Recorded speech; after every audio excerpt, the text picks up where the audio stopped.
तो कैसे हैं आप लोग। उम्मीद करता हूँ बहुत बढ़िया होंगे। तो चलिए दोस्तों, आज का वीडियो शुरू करते हैं। और इनको कौन नहीं जानते, इनका नाम सेल्फी राज। आपसे बता दूं कि इनका शादी होने वाला है विवेक पटेल से। जी हाँ, इनका शादी होने वाला है विवेक पटेल से। तो ये आप कुछ तस्वीरों देख सकते हैं जो सेल्फी राज और अर्चना सिंह और विजय चौहान के साथ तस्वीर खींचा गया है।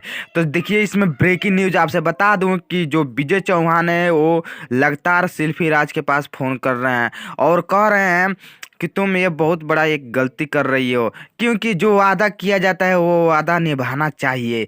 लेकिन सेल्फी राज बोल रही है कि जो मैं बरसों से वादा की थी वो वाला वादा मैं आज निभाने जा रही हूँ। जी हाँ, ये देख सकते हैं सेल्फी राज की जो भाभी है वो स्वयं फोटो में आई हैं और वो भी मान गए हैं शादी करने के लिए। जो इनके भाई भी हैं वो भी शादी करने के लिए मान गए हैं। जी हाँ, इस समय की सबसे ब्रेकिंग न्यूज आपसे बता दूं कि सेल्फी राज के शादी अब होने वाला है। जी हाँ, खरवास उतर गया है। अब शादी का जो डेट है वो फिक्स होने वाला है और बहुत जल्दी शादी इनका होने वाला है।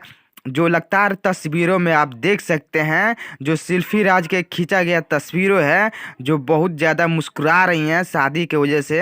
अब इनका शादी हो जाएगा। इस समय के सबसे ब्रेकिंग न्यूज मेरे चैनल पर। न्यूज देखने के लिए चैनल मेरी सब्सक्राइब करिए, बेल आइकन प्रेस करिए।